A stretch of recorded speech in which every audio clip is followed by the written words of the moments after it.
Good morning. So some days it feels like the floodgates are open. So I want to talk a little bit about why, while I'm cooking, why there is so much pain on the twin flame journey.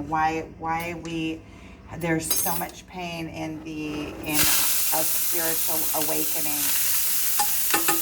And really, I'm finding that during the spiritual awakening and when you meet your twin, first of all, by meeting your twin, you're meeting the person that you want the most acceptance from, because you realize that this person sees you.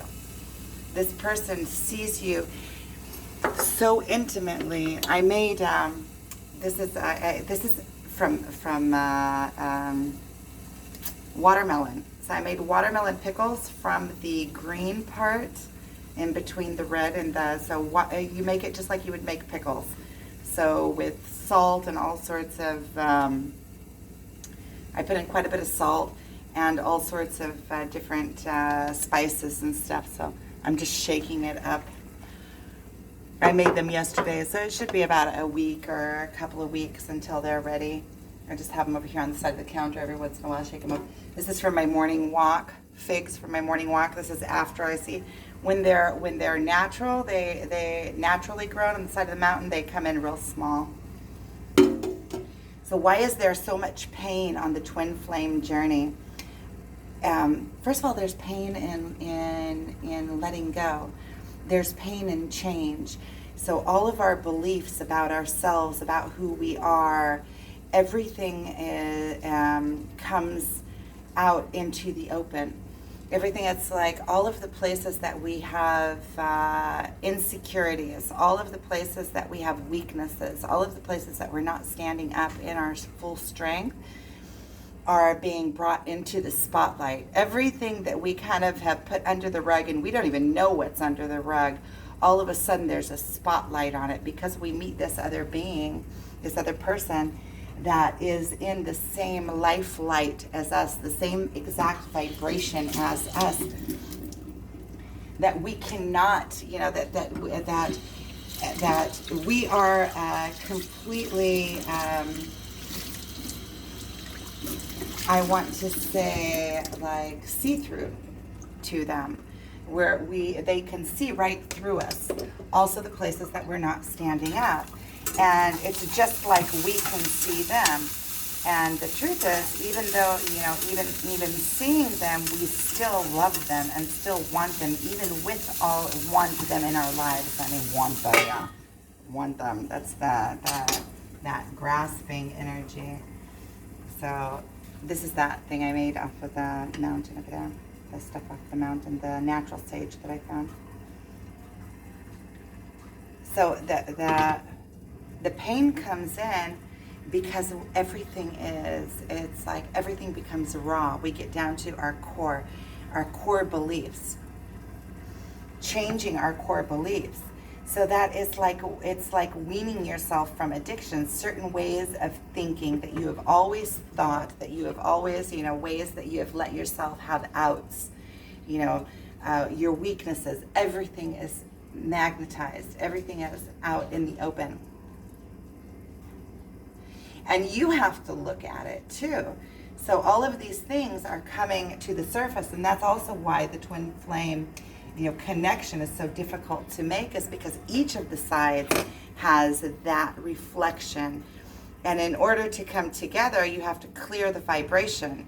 So each has to clear their own vibration. That means each of the parties has to do the work and has to purify themselves and correct wrong ways of thinking. Now, when you have these thoughts and these beliefs that you have believed to be true your whole life from your early childhood, you don't even realize the things that you believe to be true because they're so far ingrained in you, and you've been thinking that way for all of your life that you don't even really realize that you are doing it.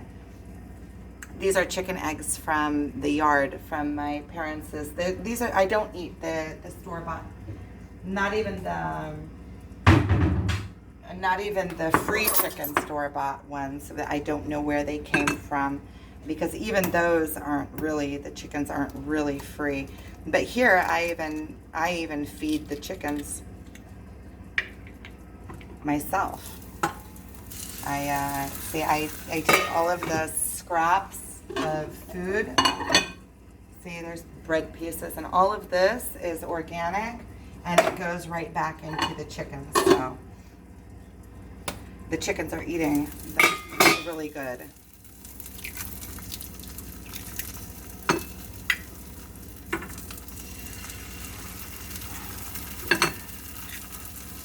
And so by coming into this, you're like thrown into this spiritual awakening and having to go through yourself and check all of your ways of thinking. And we have created ways of thinking that allow us to be at ease.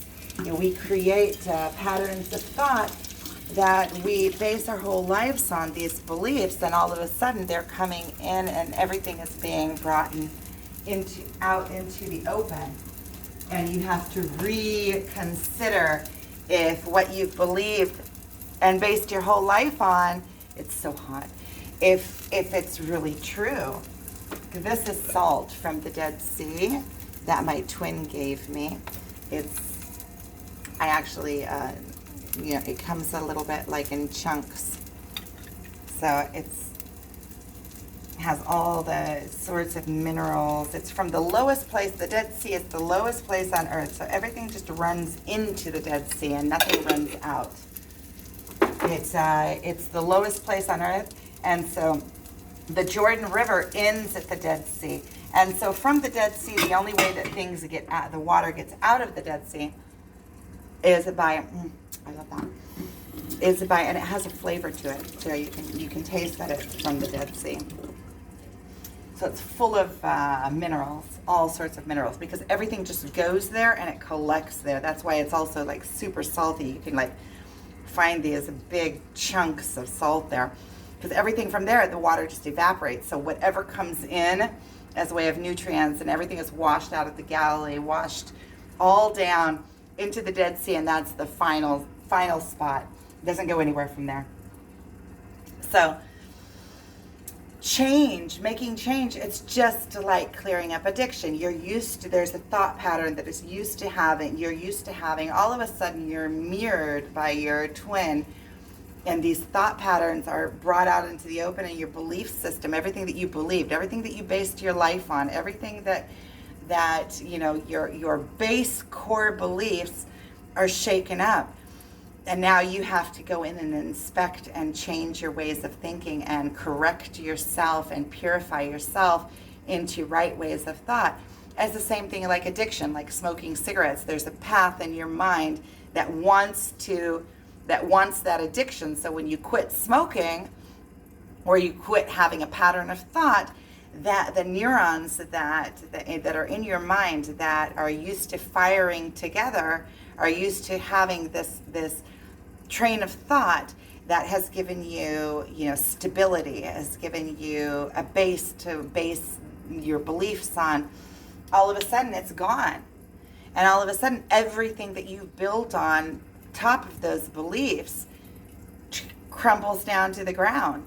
And you become like a child, like, wait a minute, what do I believe?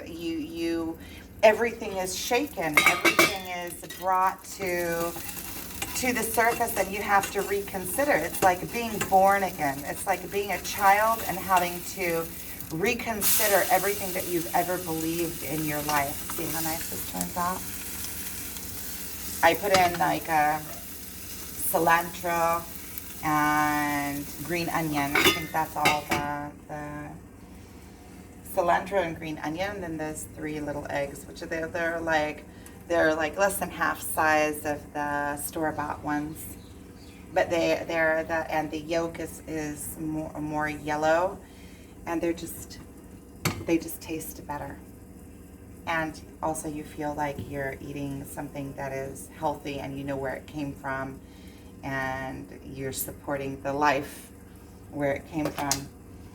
And this is that bottom thing that I found yesterday at Magdala. I'm really excited about. So in the twin flame journey, there's a lot of pain also in the yearning. You yearn to be with this person, but you can't be with them. And when you really look at it, you can't be with them. You can't force something to happen when it's not ready to happen. And you can't force somebody to be with you. So you're always in this state of really yearning for something and wanting something to be that you never, it's always kind of out of grasp. And the more you like reach for it, the further away it gets. And so you have to come back to this balance of not reaching, kind of just allowing it to be and to be what it will be. And we go through the dark night of the soul as well through this journey, because everything that we've believed is all of a sudden shaken up, and we have to build new beliefs, and we have to realize who we are. All of a sudden our whole identity is gone. And I mean, it's for a good purpose. Our identity is reborn through actual purpose, not like when we were children we built our identity based on what our parents told us, based on a very like a premature thoughts, very like childlike thoughts without much experience. And now all of a sudden we have all this experience in life, and we've already come to this place that we can go in and reassess. So it's like having to a spiritual awakening is like also, it's like a reassessment of your entire life, but also you're connected to these new realms and new ideas that you weren't connected to before, and your whole reality changes. And change, there's pain in change. Letting go of old ways of thoughts, thought patterns, which are habits, which are addictions. You know, you're addicted to thinking certain ways and having certain beliefs, and then all of a sudden all of it is shaken up, and you also, in this process, you pull away from people that you have always had connections with. So there's a lot of different things that happen on this twin flame journey and spiritual awakening that shake your existence. All of a sudden things that were important to you just seem like they're not that important, and you can't continue on the same life path that you have been on. And there's a lot of pain in that. A lot of pain in wanting something that is always just out of reach and elusive, and feeling this intense love that doesn't get doesn't get like quenched, I want to say. I mean, that's not the word that I really want to say, but that's the word that I'm getting right now.